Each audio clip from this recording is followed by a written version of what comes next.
A nossa próxima apresentação é do Carlos Sadé, perdão, do Carlos não, estou falando besteira, do Fábio Luciano Verde, da Universidade Federal de São Carlos, Campus Sorocaba, não é, Fábio? Do Campus Sorocaba.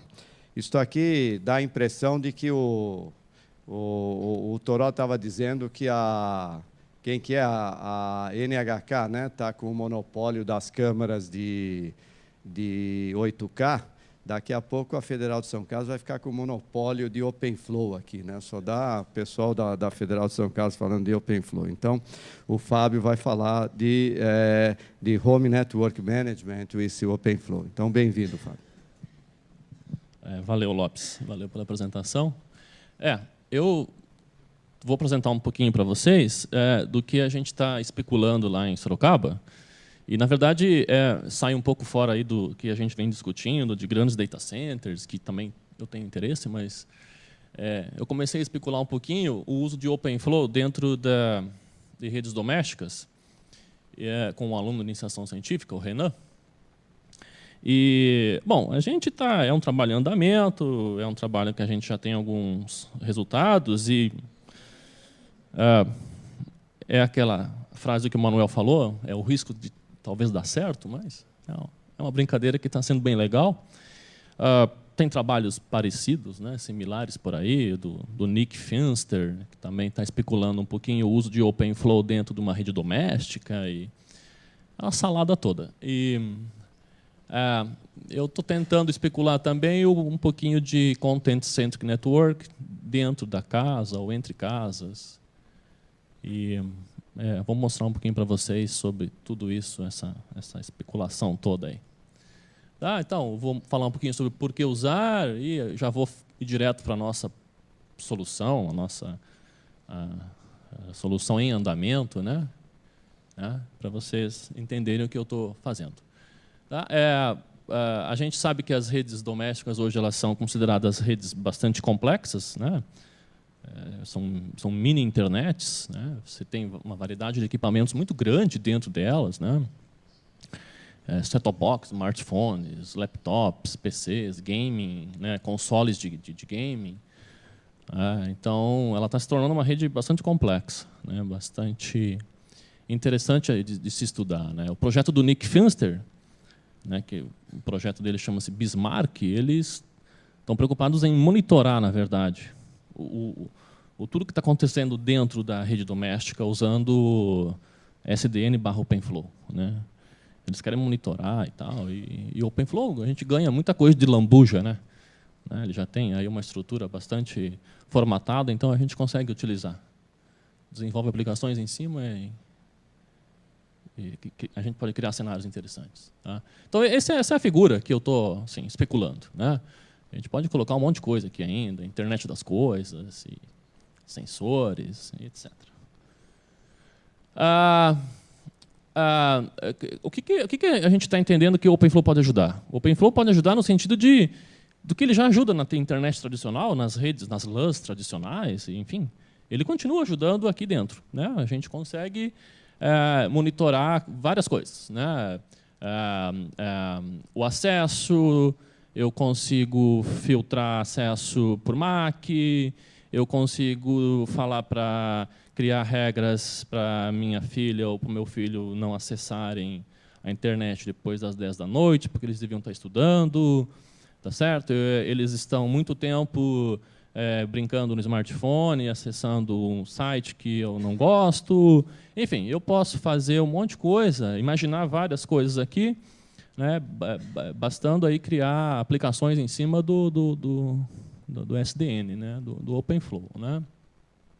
Posso limitar algumas taxas, deixando o acesso à internet chato, e aí eles vão dormir. Posso criar alarmes, né? Posso imaginar que eu estou remoto, né, remotamente, estou no meu trabalho e talvez aconteça alguma coisa no meu sensor e posso criar alguma aplicação em cima que remotamente me avise, me notifique, né? Enfim. Posso imaginar que existem perfis diferentes dentro de uma casa, pais têm uma hierarquia sobre os filhos, então eu posso dar mais banda para mim, né? Eu posso deixar acessar o set-top box, né, imaginando o set-top box chegando, né, ou um HDzão grande, né, presente na minha infraestrutura doméstica. Eu posso deixar os pais acessarem e os filhos não, mesmo internamente, né, não só acesso externo, né, não só para fora da casa e tal. Bom, e tudo isso é o que eu falei, né? Gerenciar, controlar tudo isso pode ser difícil, né? A gente sabe que tem soluções para isso já. Você tem aplicações que você instala lá e faz um monte de controle e tal. A gente quer brincar agora também com o OpenFlow, né? Ver se a gente consegue. Então, o que a gente está querendo usar? O que a gente está querendo fazer? O objetivo é estudar e avaliar o uso do OpenFlow como um mecanismo de gerenciamento e controle, monitoramento dentro de uma rede caseira, tá?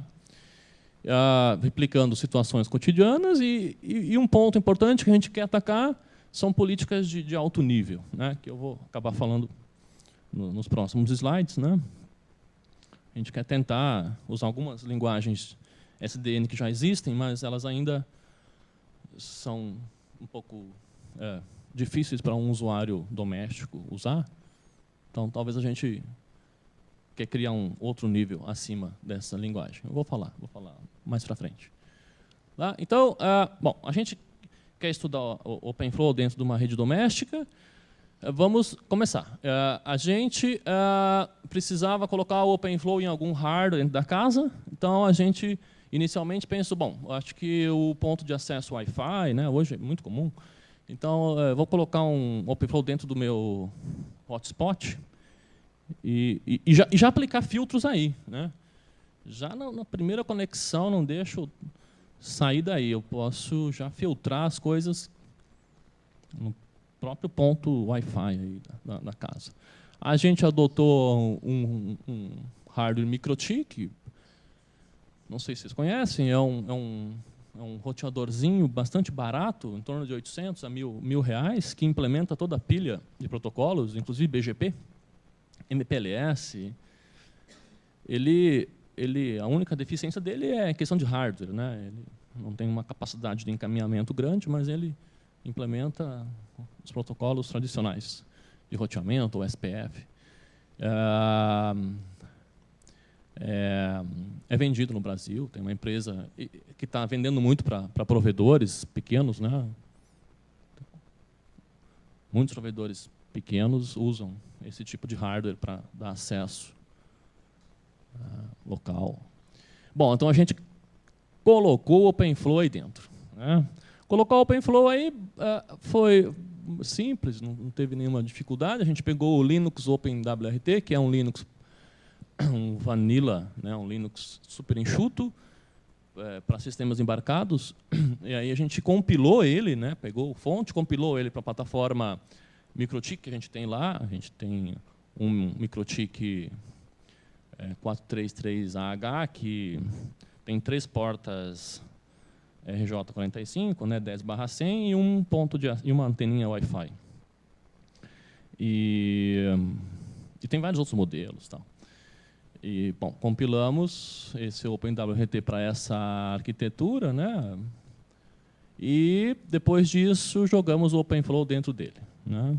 Isso é muito parecido com aquele projeto Pantou, né? Quem olha lá o site do OpenFlow, o Pantou é um projeto que faz coisas parecidas, só não com MikroTik, né? Usa lá TP-Link, enfim, tem algumas imagens lá semi-prontas. Bom, isso gera uma imagem que a gente até disponibilizou, o pessoal que quiser usar isso. E a gente chamou isso de MikroFlow, né? MikroFlow, MikroTik mais OpenFlow. Então tá. Aí, com isso, a gente agora tem um cenáriozinho simples de OpenFlow lá no hotspot, lá no ponto de acesso, onde a gente já fez alguns testes de filtragem, de políticas, né, de bloqueio, allow, essas coisas, né, vocês conhecem. E aí que entra, nosso cenário lá está com o Floodlight, né, a gente está usando o controlador Floodlight, e aí que entra o que a gente está fazendo agora, que é realmente, acho que a parte mais pesquisa, né, que a gente pode explorar um pouquinho mais, que é políticas de alto nível, né, linguagens de definição de políticas, né, de regras em alto nível. E aí eu cito algumas. A Frenetic, né, que o pessoal lá da Jennifer Rexford e Princeton, né, tem trabalhado, né, que é a que a gente está olhando mais. Então, ela permite você definir padrões de pesquisa, né, é uma espécie de SQL, né, já em alto nível, que abstrai aqueles comandos do protocolo OpenFlow, né. Ela se integra basicamente com o Knox, né, mas, enfim, você pode fazer aí qualquer mapeamento, qualquer outro controlador. E existem já MIBs, né, para Home Network, então você pode estar utilizando essas MIBs também para identificar o que você quer gerenciar, o que você quer configurar, né, o que você quer obter. Aqui tem a sintaxe, né, os padrões que a Frenetic suporta, então você pode fazer selects, where, isso lembra muito o SQL, né? Você pode identificar lá os filters, né? os headers do protocolo OpenFlow, né? Quero filtrar o que vem pela porta tal, do source, MAC tal, etc. Né? Inclusive aqui tem um exemplo, né? Um exemplo de essa query, ela pega todos os pacotes que vêm pela porta 2, com porta de origem 80, né? E soma tudo isso, vai somando os pacotes, né? A cada 30 segundos ele reporta isso para alguém, ou ele guarda num stream de eventos e tal. Você pode manipular isso da forma que você quiser. Tá? Então você consegue saber a quantidade de bytes que estão chegando pela porta 80, da porta 80, né? Eu posso fazer seleções, intersecções, né? Os ends, né? Eu consigo fazer ends. Quero fazer isso e aquilo. Posso fazer ORs, né? É uma linguagem que incorpora essa ideia de lógica, né? Posso fazer nots, né? Quero isso, não aquilo, né? Posso agrupar pelos headers, né? Enfim, eu posso fazer bastante coisa com a linguagem. A linguagem é bem interessante. A gente está, na verdade, agora baixando o runtime dela para entender como a gente gera uma configuração mesmo e aplica ao OpenFlow, né? Então, você define sua regra considerado alto nível e você reproduz isso em comandos OpenFlow. Mas, bom, a gente, voltando agora para o nosso cenário, a gente está pensando em redes domésticas com usuários que não conhecem muita coisa, então a gente tem que fazer alguma, talvez, ou aplicação aqui em cima, enfim, trabalhar um pouco em linguagens mais amigáveis, ou própria interface. Né? Eu andei olhando o OS3E, inclusive ontem dei uma olhada nele, ele pode ser um candidato. Aí. Tem a Snack, que também é uma interface interessante. O Snack é um subprojeto lá do OpenFlow, né? Se vocês entrarem lá, vocês vão ver. Ela é um controlador / interface gráfica, né? Já mais amigável. Pode ser usada também, não tem problema. A gente está na fase de especular essas coisas. Entender o que é melhor para tudo isso. Né?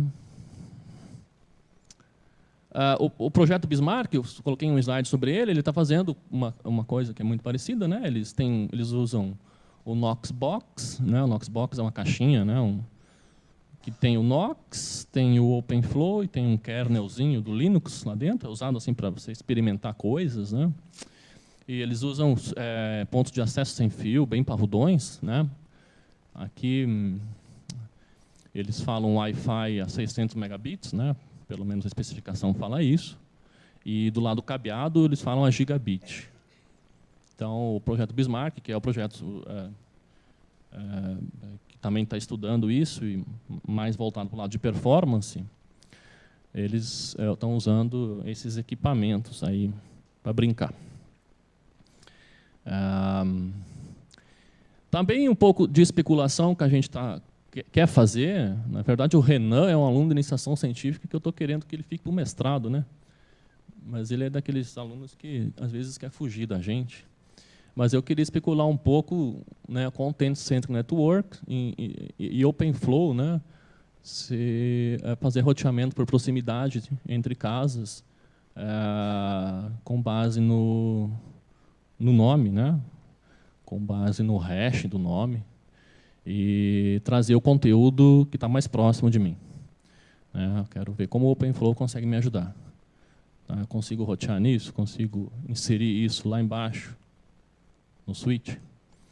E uma coisa que eu não falei, mas acabou aparecendo aqui, eu preciso falar, é o próprio DPI, né, que eu posso fazer lá atrás também, não só por portas, mas posso estar querendo olhar o conteúdo que as pessoas da minha casa estão acessando e criar soluções interessantes de bloqueio ou de reroteamento do tráfego e tal. Bom, isso é especulação, tá? Isso faz parte de uma pesquisa que a gente está iniciando agora, né? E não fizemos nada ainda nessa linha, apenas estamos lendo coisas, né? Podemos concluir que isso não serve para nada e podemos parar em qualquer momento, ou podemos continuar e achar que vai ser interessante brincar um pouco com isso e, enfim, quem sabe no próxima reunião eu trago algum resultado sobre isso ou não. Bom, em resumo é isso, tá? É isso que a gente quer. Mapear regras criadas para o dispositivo OpenFlow, focar, estudar numa rede doméstica inicialmente, né, com todo aquele cenário, definir suas políticas, né, de hierarquia, pai, filho, eu posso tentar priorizar coisas aí dentro, né? Estudar e definir essas linguagens de alto nível, né? Será que a gente consegue definir uma linguagem mais alto nível do que a Frenetic, né? E concluindo a apresentação, né, a gente tem esses testes que eu mostrei para vocês com o microtik, né, são testes que a gente já fez funcionar, está tudo certo. Agora a gente está estudando as áreas de linguagens. Essa área de Home Managed Network é super nova, é bem recente, tá? O pessoal está se voltando agora para dentro de casa, tentando entender se ele pode ser um elemento útil ou não, né? E a gente entende que tem várias coisas para serem pesquisadas ainda, para serem compreendidas, né? A gente consegue entender um pouquinho mais esse cenário. Tá bom? Era isso. Era isso que eu tinha para falar. Tá? Esse trabalho que a gente está em andamento. Muito bom. Eu vou, antes de dizer que nós temos 1 minuto para perguntas, né, que a gente sempre é incrível, né, muda, a gente está adiantado, atrasado, tem um apresentador, outro, o tempo que sobrou foi sempre 1 minuto por definição. Mas antes desse minuto, eu vou aproveitar a minha prerrogativa de apresentador aqui e fazer uma pergunta relativa ao seguinte: você estava fazendo essa apresentação aqui sobre Home Network, e eu estava pensando numa situação que me parece talvez paralela ou muito parecida, que é a situação de um escritório numa empresa, onde hoje você não tem pai e filho, mas você tem diferentes funcionários com diferentes direitos de acesso a coisas dentro da empresa, e hoje tudo isso é feito na camada de aplicativos, né? Tudo isso aí é feito na camada 7, quer dizer, tem um custo brutal. E você acha que dá para fazer isso daí no OpenFlow, na rede? Acho que sim. Acho que é mais um cenário de aplicação. Não vejo nenhum problema, acho que sim.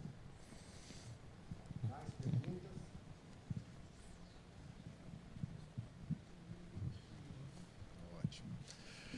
Muito bem, eu gostei muito, né, da abordagem, né, e o que eu tinha uma curiosidade, né?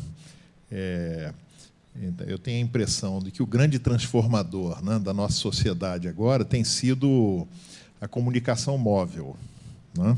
Então, esse tem sido o grande transformador. Então, quando eu vejo essa sua ideia aí de rede Wi-Fi, né, imediatamente me salta na lembrança, né, que a gente está num processo aí de planejamento de implantação de 4G. Né? Então, eu não consigo deixar de demonstrar meu entusiasmo, né, em que talvez haja uma convergência aí interessante, né, de uma rede muito mais abrangente, né, que faz parte de uma infraestrutura de operadora, né, que vai alcançar esse ambiente e, ao mesmo tempo, um ambiente em que você teria um impacto muito grande de um controle via OpenFlow. Vocês já pensaram em investigar esse aspecto também, aproveitando o momento aí do 4G? Não pensamos, mas eu acho que é uma boa ideia investigar também isso. O que a gente tem investigado em paralelo a isso é a questão do multi-homing, né, com o OpenFlow, né. Então, hoje existe um protocolo chamado MPTCP, que MP é de Multipath TCP. Então, é um protocolo que já existe em RFC e ele permite que você, nas pontas, consiga fazer balanceamento entre duas ou mais interfaces que você tem. Você não precisa alterar nada na sua aplicação, né? Basta você recompilar o kernel e inserir isso, assim, é para fim de testes, né? Você recompila o kernel e ele já faz o balanceamento de carga e não muda nada no núcleo da rede, nada. Continua existindo várias conexões TCP para o núcleo da rede. Então, você faz balanceamento de carga se uma interface cair e a outra interface estiver disponível, ou com mais banda, com menos latência, ele mesmo faz o balanceamento e redistribui os fluxos, subfluxos, que ele fala. A gente está pensando não, a gente já começou a usar MPTCP com o OpenFlow lá para identificar esse tipo de coisa. Porque no núcleo da rede a gente continua roteando IP, então a gente não garante que tem multipath na internet, né? Porque você não sabe se vai ter. Mas com o OpenFlow a gente talvez consiga controlar mais a rede. Eu acho que é interessante, sim, estudar um pouco mais esse de 4G. Acho que sim. Vamos explorar esse assunto aí. Tem interesse de trocar umas ideias. Com certeza. Uhum. Mais perguntas? Não sei se é uma pergunta, acho que é mais um. Acho que é mais um comentário seguindo. Do Marcos.